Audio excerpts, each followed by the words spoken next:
What's up, guys? Welcome back to Keep Forging, where we help business professionals who are doing very well in their business, but have become complacent in their stagnant health habits and in their fractured relationships, but who really want to start winning again in those areas. My name is Eric Tilley, and I'm a certified nutrition coach and personal trainer, and an absolute fanatic about helping men be the men that they desire to be.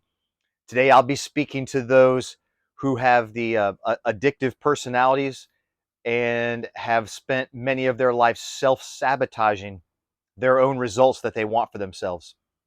And I don't know what it is about us guys who have addictive personalities, and I think it's one of the most common things around. We can all fall into that addiction of something.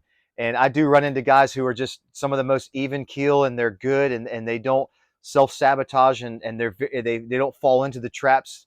But that wasn't me, and that's not me.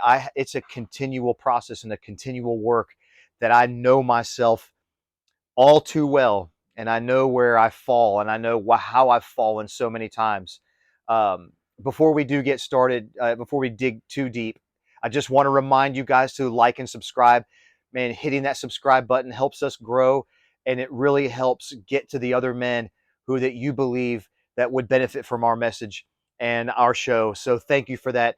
And what I'm going to talk about today is some of the reasons that we self-sabotage, and then some of the things that I actually have been doing and practicing for years to help me overcome this self-sabotaging that would just destroy my gains and destroy the results that I wanted. And I don't know what it is. There's this deep desire that we want something, or we want to stop something, and we don't do it. We don't do the very things that we know we want to do. And then we don't do the things or I should say that we don't do the things we know we should, and we still do the things that we know we shouldn't. And even when we tell ourselves again and again that this time, that's it. This time, I mean, this is it. This time, I'm going to get healthier than I've ever been. This is it. I'm so done. I'm done. And we'll get that feeling. And it's the thought of becoming better drives us, and it gives us that dopamine effect, just like it would be if we ate a piece of cake or sugar, or something, that feeling that we get, that the anticipation of, man, seeing the cake, seeing the donut, seeing the fried food, whatever hits your brain at that moment, seeing it, and it triggers this feeling of want and dopamine, and the thought that it feels, what it feels like to eat that. If you never ate a donut your entire life, or a fried food or whatever, you would never know what it tastes like. But we know. And so when we see it, it triggers this. And then that's all we can think about until we eat it.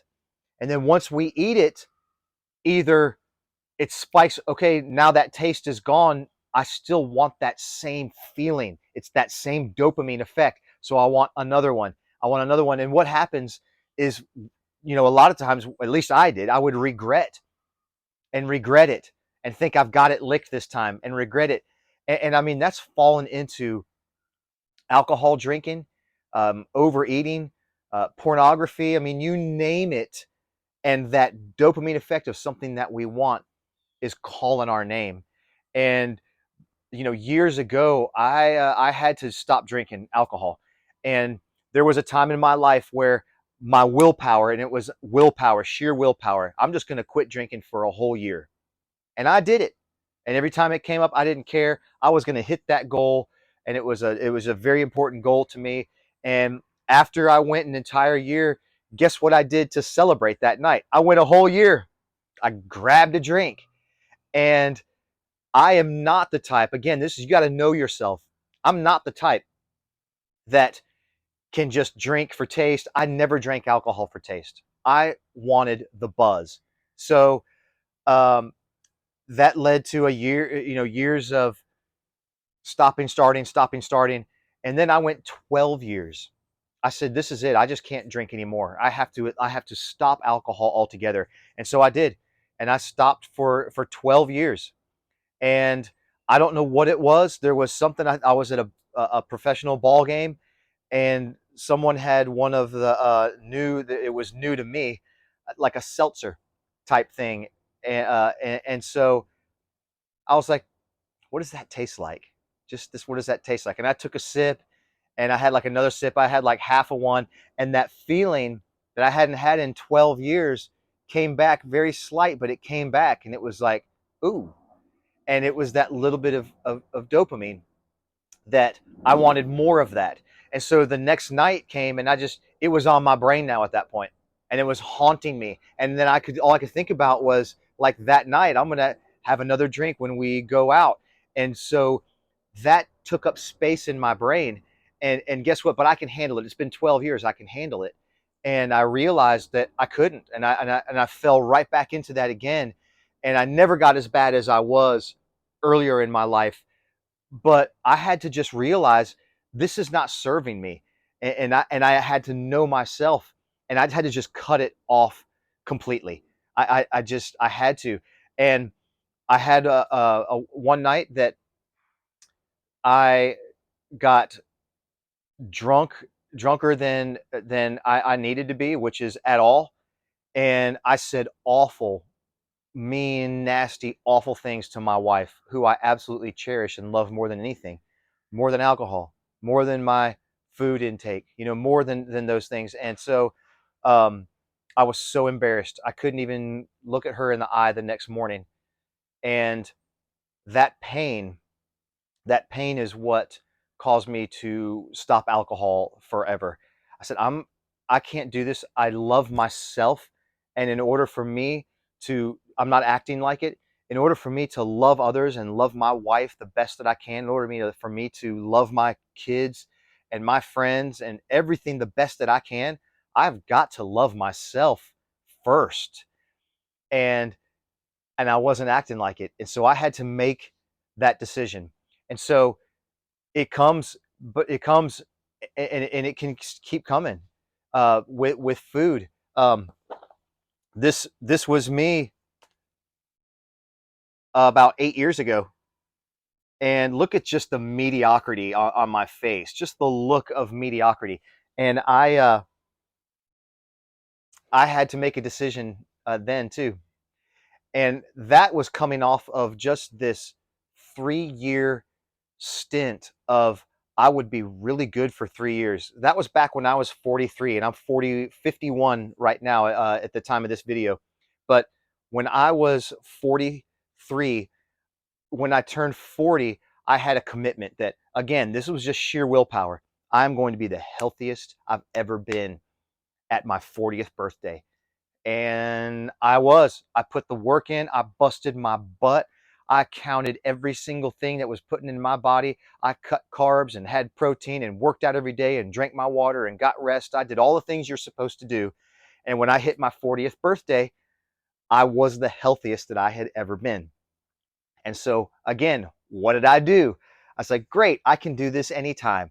And so the slip started, and it was a slow fade, and then it was just a tuck and tumble. It was like, now, man, I can't wait to have, name it, because I had deprived myself of everything that I loved. All, no pizza or hamburgers, fried food, all that stuff. I just completely cut out and went all out. I've learned so much more since then, but uh, but that once I turned that picture of me when I was 43, there was a 3 year time period from the time I hit 40 to the time I was 43 where it was sheer willpower. And I said, that's okay. I know what to do. And so I would just buck up again and say, here we go. And I would be really good for about 3 months. And then it would just got too hard. And oh, I knew I can do this again. It's okay. And so I would slip just a little bit, and I would fall for about 6 months. And then I would do good for about 3 and bad for 6. And well, that trend was not working out so well. So that was a 3 year stint of just yo-yoing back and forth. And I kept self-sabotaging myself.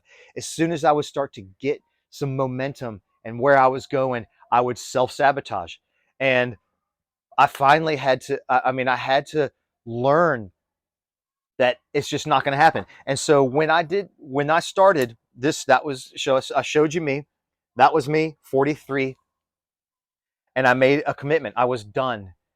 And there were some things that I did in order to make this happen. And so this was the very first year. Once I made, there's that picture of me day one, and day 30, I had some really good results. Some momentum was happening, and then it just kept going. And so this was a whole year, right? So this was my first year. Now that was me at 44. Down here, my at 44, blew away what kind of shape I was in when I turned 40. I was in way better health because I had found a way for me to stay healthy for an entire year.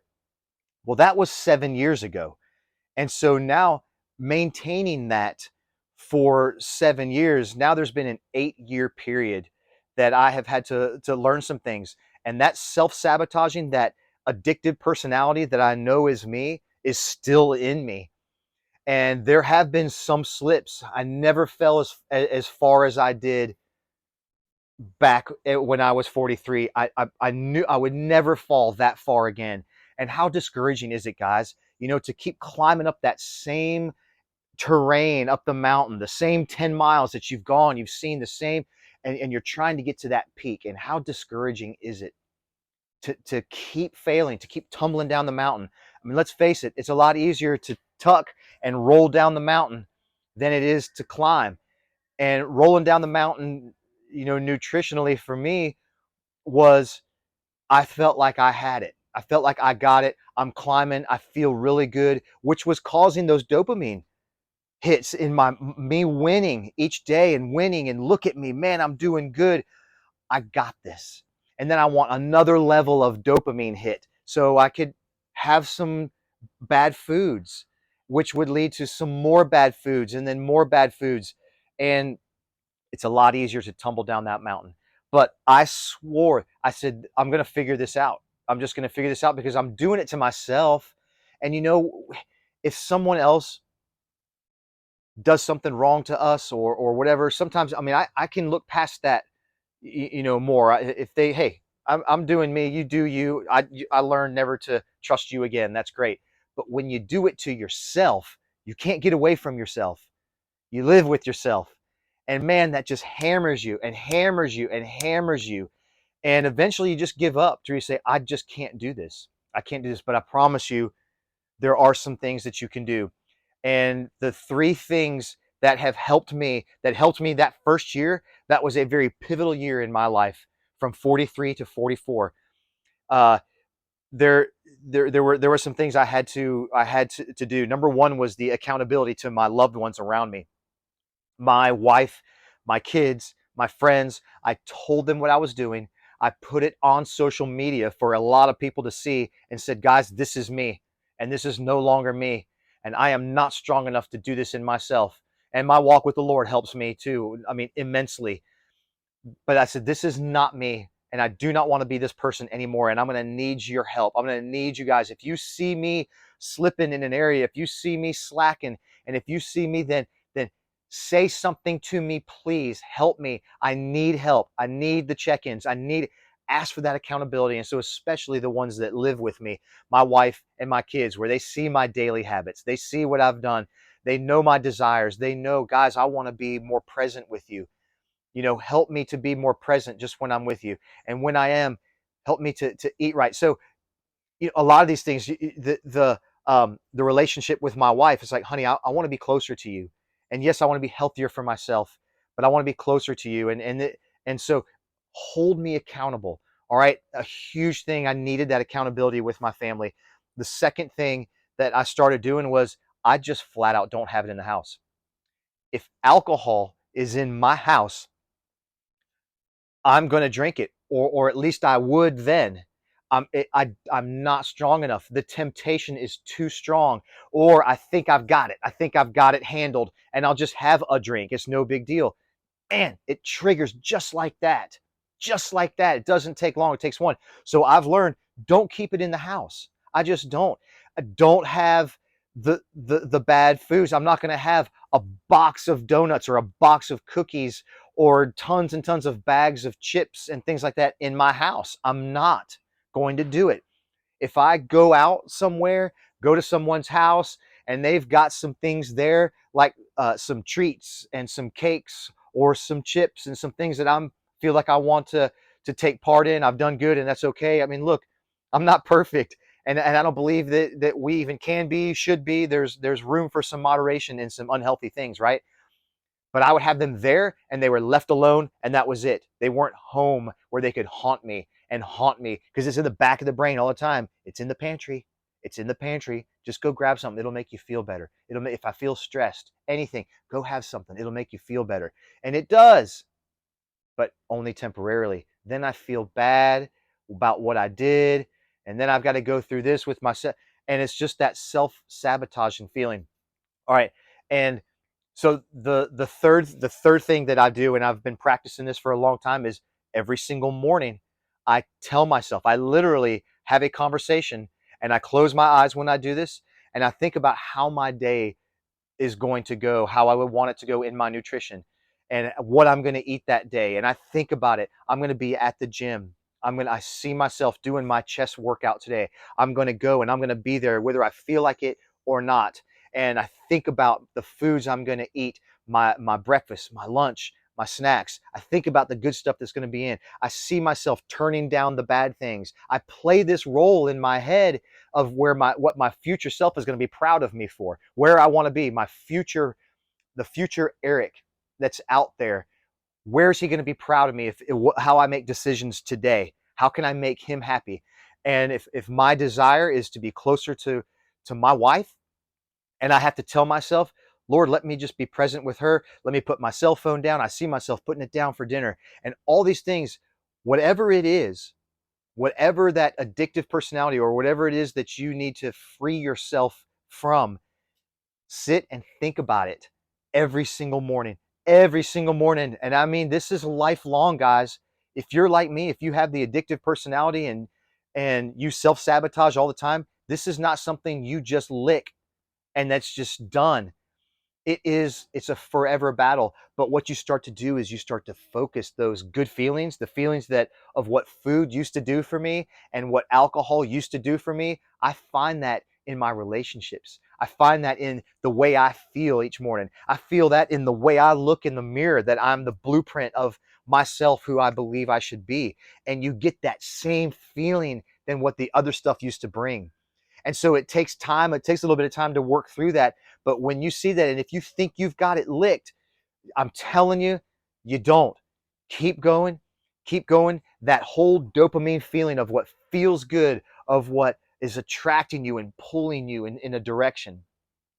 When you choose to go a different way, that same feeling is there, except now it continues on. It's not short term. Now you're proud of yourself. Now you look in the mirror and that future self is saying, "Well done. Well done." And I'm telling you, that is the best dopamine kick that you can possibly have. I hope that helps you guys today. Comment below if you've got some great tips. Comment below if you need help, if you need prayer. I'm here for you. And remember, guys, there's no silver bullet. There's no one magic thing that's going to fix it all, right? But there are many golden BBs. And the gold is more valuable than the silver. And you are more valuable than both in the eyes of God. God bless and keep forging.